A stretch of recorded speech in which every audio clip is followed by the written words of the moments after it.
Hello friends, welcome back to my channel. आज एक और वीडियो आपके साथ में शेयर करने के लिए आई हूँ। जो लोग फर्स्ट टाइम मेरी वीडियो को देख रहे हैं, मैं आपको बता देना चाहती हूँ, छोटी छोटी स्टोरीज, पैराग्राफ ऐसे मैं आपके साथ शेयर करती रहती हूँ, जिनसे हम बहुत सारे न्यू वर्ड सीखते हैं, अपनी वोकैबुलरी को इम्प्रूव करते हैं।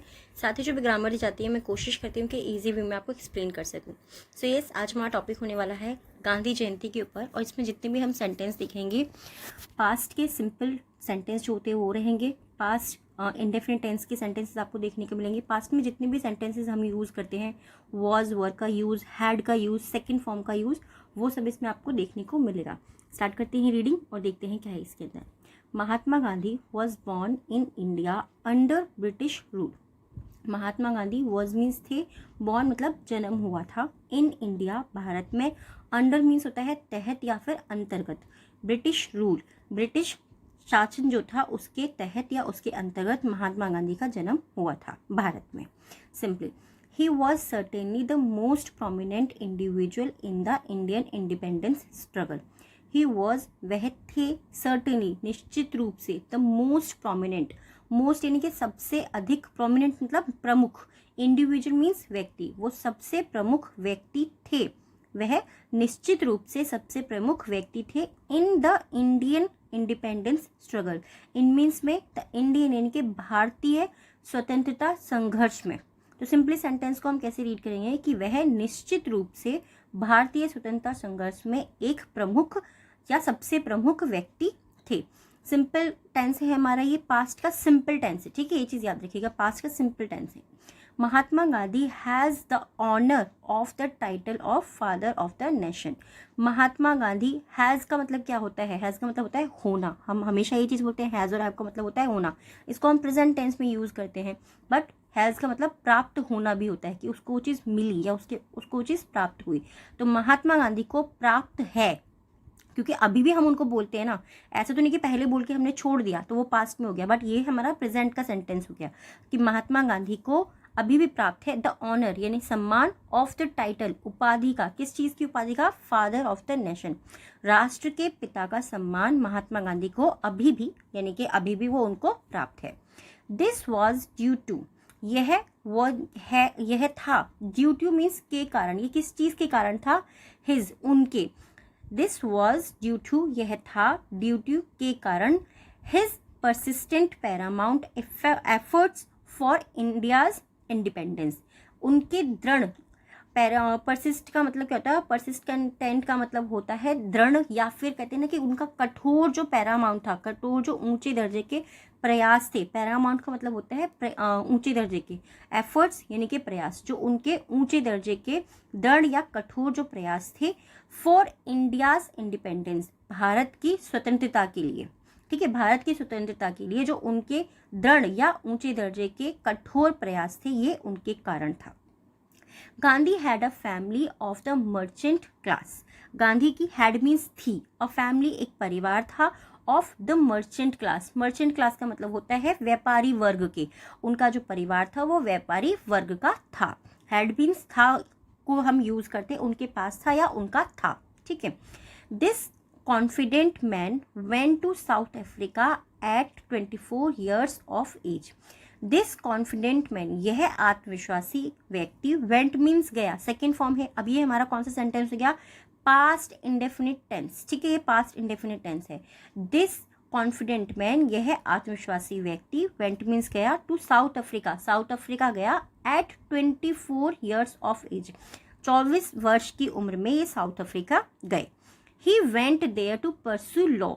He went, वो गए, there वहाँ, वो वहाँ पर गए, to pursue, pursue का मतलब होता है लक्ष्य रखना या फिर कोई चीज़ करना। law means कानून, वे वहाँ पर कानून की पढ़ाई करने गए या फिर वो कानून की पढ़ाई का लक्ष्य रखने गए। दोनों तरीके से आप इसे बोल सकते हैं। और इंग्लिश में ये चीज़ आप हमेशा याद रखिए कि कई बार सेंटेंस को आपको खुद से समझना पड़ता है, जो लिखा होता है एग्जैक्ट उसका मीनिंग नहीं आता। इंग्लिश में ये चीज़ बहुत बड़ी प्रॉब्लम हो जाती है। His return from south Africa came in 1950। His return, उनकी वापसी, from south Africa, South Africa से हुई, का मतलब आए, इन 1950, 1915 को वो साउथ अफ्रीका से लौट कर आए या उनकी वापसी हुई। देन तब, he become a member of the national Indian national Congress. Then तब ही बिकेम, वो बन गए अ मेंबर, वो सदस्य बन गए of Indian national Congress, Indian national Congress के वो मेंबर बन गए। Due to his relentless hard work, due to means के कारण, हिज रिलेंटलेस का मतलब होता है अथक या फिर दयाहीन या फिर बिना रुके, हार्ड वर्क मेहनत के कारण, he soon become the president of Congress. He soon वह जल्द ही, बिकेम बन गए, वो जल्द ही बन गए, द प्रेसिडेंट वो अध्यक्ष बन गए, ऑफ कांग्रेस वो जल्द ही अपने अथक या फिर बिना रुके हार्ड वर्क कड़ी मेहनत के कारण कांग्रेस के अध्यक्ष बन गए। ठीक है। Mahatma Gandhi's efforts were not restricted to Indian independence only. Mahatma Gandhi के जो एफर्ट्स थे, जो उनके प्रयास थे, वर मीन्स थे, ठीक है, उनके जो प्रयास थे, नॉट रिस्ट्रिक्टेड वो केवल सीमित नहीं थे या फिर वो केवल प्रतिबंधित नहीं थे, दोनों तरीके से आप बोल सकते हो। और इंग्लिश में एक चीज़ मैं हमेशा आपको ये चीज़ बोलती हूँ कि जो भी वर्ड्स आप अपनी लाइफ में यूज़ करते हो ना, डे टू डे की लाइफ में, सीमित या प्रतिबंधित जो भी आप बोलते हो, आप उसी से उस वर्ड को याद कीजिए। रिस्ट्रिक्टेड मतलब सीमित होना, अगर आप बोलते हो बहुत ज़्यादा, या फिर प्रतिबंधित आप उसको बोलिए, ठीक है। उनके जो प्रयास थे वो केवल भारतीय स्वतंत्रता तक ही सीमित नहीं थे।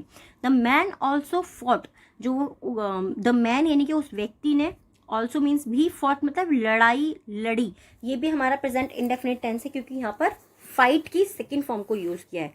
Various kind of social evils, various यानी कि विभिन्न, काइंड मतलब प्रकार के, सोशल इविल्स समाज की बुराइयों की लड़ाई भी उन्होंने लड़ी।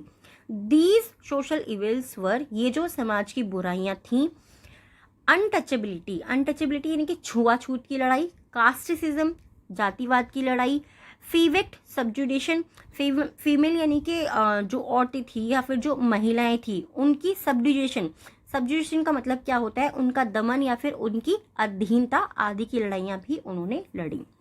फर्दरमोर, इसके अलावा या इसके अतिरिक्त, he also made significant effort to help the poor and needy. इसके अलावा ही ऑल्सो उन्होंने किया, मेड मतलब किया, अब मेड मीन्स करना या होना दोनों होता है। अब ये पास्ट में हम इसको यूज करते हैं मेड को, तो उन्होंने क्या किया, उन्होंने महत्वपूर्ण प्रयास भी किए। सिग्निफिकेंट यानी कि जो वो बहुत ही ज़्यादा इंपॉर्टेंट थी, बहुत ही ज़्यादा महत्वपूर्ण प्रयास थे उन्होंने किए।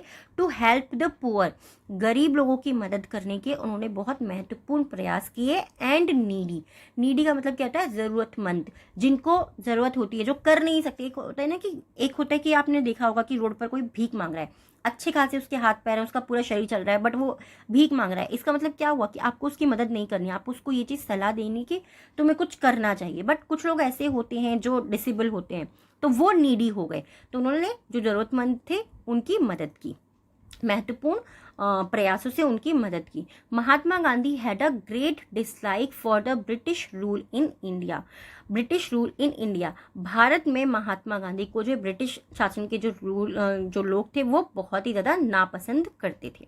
हाउएवर, हालांकि, he was not in favour of the path of violence.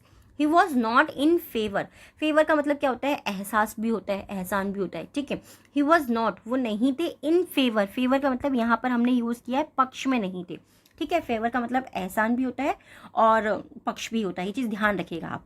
Of the path of violence, वो अहिंसा के मार्ग के पक्षधर नहीं थे या पक्ष में नहीं थे, दोनों तरीके से आप बोल सकते हो। और पाथ का मतलब मार्ग भी होता है और सड़क भी होता है। बट आपको मैं हमेशा बोलती हूँ, जो भी हमारा सेंटेंस है, जो भी हमारी स्टोरी बोलती आ रही है, उसके अकॉर्डिंग आपको अपने वर्ड्स को चूज करना है। Gandhi strictly was a believer, strictly यानी कि वो सख्ती से या फिर मजबूती से, वॉज मीन्स थे, अ बिलीवर एक विश्वासी थे, इन द फिलोसॉफी ऑफ अहिंसा, इन द फिलोसॉफी ऑफ अहिंसा यानी कि दर्शन, फिलोसॉफी का मतलब होता है दर्शन, वो अहिंसा के दर्शन के सख्ती से विश्वासी थे। अहिंसा मतलब होता है नॉन वायलेंस, अहिंसा means non violence. I hope ये टॉपिक आपको पसंद आया होगा, कैसा लगा प्लीज़ मुझे कमेंट में ज़रूर बताइएगा। और कोई भी एक सेंटेंस आपको इसमें से चूज़ करना है जिसको आप डे टू डे की लाइफ में यूज़ कर सकते हो और आपको लगता है कि ये सेंटेंस आपके काम का है, तो आप इस पैराग्राफ में से मुझे वो सेंटेंस लिख करके कॉमेंट बॉक्स में ज़रूर बताइएगा। आज के 3 वर्ड्स हैं जिनसे आपको सेंटेंस बनाना है, कॉमेंट बॉक्स के अंदर लिखना है। फर्स्ट है प्रोमिनेंट यानी कि प्रमुख, ठीक है। नेक्स्ट है परसिस्टेंट। परसिस्टेंट यानी कि दृढ़ या फिर कहते हैं ना कि मजबूती से किया हुआ कोई भी निश्चय है हमारा। पैरामाउंट, ऊंचे दर्जे का। पैरामाउंट आपने वर्ड बहुत ज़्यादा सुना होगा, अगर आपको इसका मीनिंग पहले से पता था प्लीज़ मुझे कमेंट में ज़रूर बताइएगा। पैरामाउंट, इन तीनों वर्ड से आपको सेंटेंस बनाना है। सेंटेंस जैसे भी आप बना सकते हैं वैसे बनाने की कोशिश कीजिएगा। और आज के 3 वर्ड हैं जो कि डिक्टेशन के हैं। फर्स्ट वर्ड है हमारा मर्चेंट, सेकेंड है रिस्ट्रिक्टेड एंड थर्ड है अनटचेबिलिटी। अनटचेबिलिटी, इन तीनों ही वर्ड्स को भी आपको कमेंट बॉक्स के अंदर लिखना है। टॉपिक कैसा लगा है प्लीज़ मुझे कमेंट बॉक्स में ज़रूर बताइएगा। Thanks for watching.